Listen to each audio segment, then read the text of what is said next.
Hi guys, welcome to my channel winning edge. Guys, उम्मीद करती हूँ ट्रेनिंग के जितने भी पिछले लेसन्स हैं उसमें आपने बहुत ही आसान तरीके से सारी लेसन्स देखे होंगे और सीखा होगा कि किस तरह से हम एक्सेल को यूज कर सकते हैं। सो गाइस, आज हम अपने लेसन नंबर 8 में आपको सिखाने वाले हैं एक्सेल पर सैलरी शीट किस तरह से बना सकते हैं। बहुत ही आसान तरीके से हम आपको समझाएंगे कि किस तरह से बनानी है। ऑफ कोर्स इसमें काफ़ी सारे सेगमेंट्स होते हैं सैलरी को बनाने में और उसको अपडेट रखने में, तो उसमें प्रॉब्लम्स भी आती हैं। तो हम आपको बहुत आसान तरीके से समझाएंगे और आई होप कि आपको बहुत अच्छे से समझ आ जाएगा। तो हम चलते हैं अपनी शीट की तरफ। तो मैंने ये एक टेबल क्रिएट करके रखा हुआ है सैलरी शीट का। मैं एक स्कूल टीचर्स की सैलरी बना रही हूँ। आज के हमारे इस लेसन में हमारे जितने भी पिछले लेसन हो चुके हैं उन सबका रिवीजन भी हो जाएगा। फॉर्मेटिंग भी है इसमें और हमें इसमें एडिशंस भी करना है, सब्सट्रैक्शंस भी करनी है, डिवाइड भी करना है, मल्टीप्लिकेशंस भी करनी है, क्योंकि सैलरी शीट में इन सब चीज़ों का काम बहुत ज़रूरी होता है और इनको अच्छे तरीके से करना भी ज़रूरी है। इसलिए मैंने आपको बेसिक सबसे पहले वो सिखाया था, समझाया था, ताकि हमें आगे जब हम थोड़ा सा प्रोफेशनल वे में और अच्छे तरीके से काम करने के लिए जाएं तो हमें बहुत अच्छे से समझ आ जाए हर चीज़, हमें कुछ भी प्रॉब्लम ना हो। तो सबसे पहले मैं अपने इस टेबल को थोड़ा सा फॉर्मेट कर लेती हूँ, जिस तरह से हमने आपको पहले भी समझाया है कि जो भी टेबल है या जो आप एक शीट क्रिएट कर रहे हैं तो उसको प्रेजेंटेबल बनाएं अपने लिए भी, और ताकि जहां भी आप ऑफिस में या स्कूल में या कहीं पे भी आप काम कर रहे हो तो वो आपके काम से इम्प्रेस हो सके। हम ये सारी फॉर्मेटिंग कर लेते हैं पहले, उसके बाद मैं आपको समझाती हूँ कि हमने अपना काम किस तरह से करना है। सो गाइस, यहाँ पर मैंने अपनी सैलरी शीट का टेबल क्रिएट कर लिया है। डिफरेंट कैटेगरीज को डिफरेंट कलर्स के साथ हाईलाइट किया है। तो मैं आपको पहले इस शीट के बारे में समझा देती हूँ कि हमें किस तरह से इस पर काम करना है। तो उसके लिए हम ये देखिए सीरियल नंबर्स हैं एंड देन नेम है, फादर्स नेम है, उसके बाद डेस्टिनेशन है, डेस्टिनेशन मीन्स किस सब्जेक्ट की टीचर है उसके हिसाब से है, और उसके बाद अलाउंस एंड सैलरी है। तो इसका अलाउंसेस जो है डिफरेंट कंपनीज डिफरेंट टाइप के अलाउंसेस देती है डिफरेंट कैटेगरीज में, लाइक मेडिकल अलाउंस है, हाउसिंग अलाउंस है, फूड अलाउंस है, कन्वेंस अलाउंस है।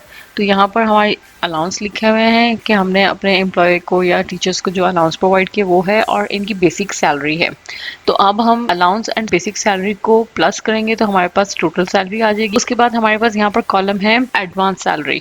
तो advance salary means during the month अगर किसी भी टीचर ने या किसी एम्प्लॉय ने हमसे सैलरी में से कुछ अमाउंट ली है तो उसको हम यहाँ पर लिखेंगे एडवांस अलाउंस में। जो हमारा रिमेनिंग सैलरी का कॉलम है इसमें हम टोटल सैलरी में से हम इसको माइनस करेंगे तो हमारे पास रिमेनिंग सैलरी आ जाएगी।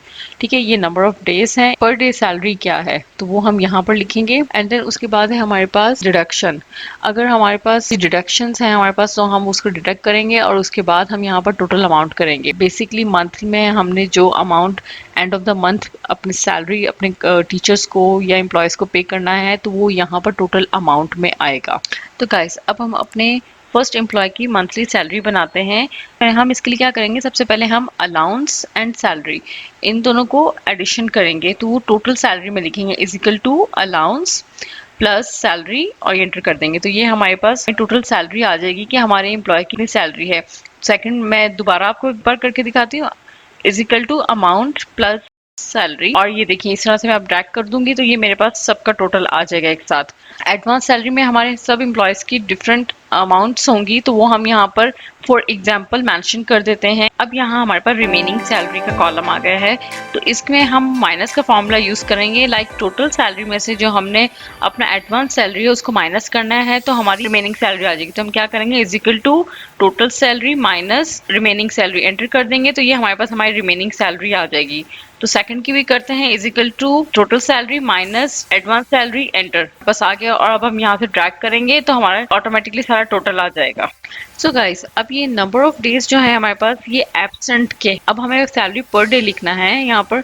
तो पर डे सैलरी कितनी है हमारे एम्प्लॉय की, तो हम यहाँ पर फॉर्मूला यूज करेंगे अपना डिवाइड का, is equal to total salary divided by 30 days. मैं यहाँ पे 30 डेज के हिसाब से यहाँ पर बता रही हूँ आपको। वैसे हर कंपनी के अपनी रूल्स एंड रेगुलेशंस होती हैं। काफ़ी सारी कंपनीज 26 डेज के हिसाब से भी आपको सैलरी देती हैं और बहुत सारी कंपनीज 30 डेज के हिसाब से भी देती हैं। ये चीज़ें आपके इंटरव्यूज़ में भी बहुत ज़्यादा काम आने वाली हैं। ये छोटी छोटी सी टिप्स हैं, ट्रिक्स हैं। आज की मेरे इस लेसन में बहुत सारे टिप्स हैं जो कि आपको इंटरव्यू में भी बहुत काम आने वाले हैं। तो मेरी इस पूरी वीडियो को गौर से देखिएगा। अब हम अपने सेकंड एम्प्लॉय की भी इसी तरह से पर डे सैलरी निकाल लेते हैं, is equal to total salary divided by number of days 30। Enter करेंगे तो हमारे पास आंसर आ जाएगा।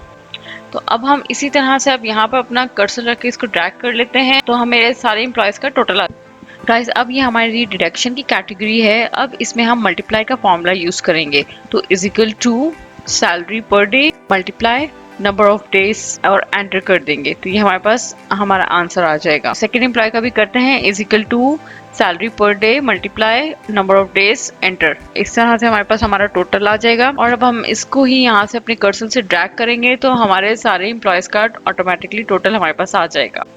यहाँ पर हमारा टेक्स्ट थोड़ा सा विजिबल नहीं है, तो मैं यहाँ पर अपने टेक्स्ट का कलर चेंज कर देती हूँ ताकि आपको आराम से दिखे। तो ये देखिए, ये इस तरह से आपने देख लिए हैं कि ये अब अमाउंट हमारी डिडक्शन होगी। अब हमें यहाँ पर टोटल अमाउंट बनानी है अपनी, तो is equal to remaining amount minus deduction, और ये एंटर कर दिया तो हमारे पास हमारा आंसर आ गया। अब हम अपने सेकंड एम्प्लॉय का भी इसी तरह से टोटल निकाल लेते हैं, is equal to remaining amount minus deduction enter. तो ये हमारे पास हमारी अमाउंट आ गई। अब इसी को हम यहाँ से ट्रैक कर देंगे तो ये हमारे पास अपने सारे एम्प्लॉयज़ का टोटल आ जाएगा। अब ये हमारे पास जो कॉलम ये नोट का है, इसमें हमने ये मेंशन करना है कि हमने अपने एम्प्लॉयज़ को सैलरी जो दी है वो बैंक के थ्रू दी है या कैश के थ्रू, तो वो यहाँ पर हम मेंशन करेंगे इन बैंक और कैश। इस तरह से हम अपने सारे एम्प्लॉयज़ टाइप कर लेते हैं। सो गाइस, आज के इस लेसन में हमने आपको बहुत ही यूजफुल टिप्स भी बताए हैं और बहुत ही आसान तरीके से सिखाया है कि हम सैलरी शीट को किस तरह से बना सकते हैं। और अगर आपको फिर भी कुछ समझ नहीं आया है या आप कुछ पूछना चाहते हैं इस लेसन के हवाले से, तो आप मुझे कमेंट कर सकते हैं। आपका आज का असाइनमेंट ये है कि आपको इसी तरह से एक सैलरी शीट बनानी है और हमें ईमेल करना है। हमारा ईमेल एड्रेस आपको नीचे डिस्क्रिप्शन बॉक्स पर मिल जाएगा। आप हमारे इस चैनल पर मजीद और क्या सीखना चाहते हैं मुझे कमेंट में जरूर बताइएगा। I love to hear you. I hope कि मेरी वीडियो आपको पसंद आई होगी, तो इसको लाइक कीजिए और अगर आप चाहते हैं ये इन्फॉर्मेशन आपके फ्रेंड्स एंड कोलीग्स को भी मिली जाए, इस वीडियो को शेयर कीजिए। Don't forget to subscribe my channel and press that notification bell so you never miss out on our future videos। मिलते हैं अपने नेक्स्ट लेसन में। Till then bye bye. Thank you so much for watching.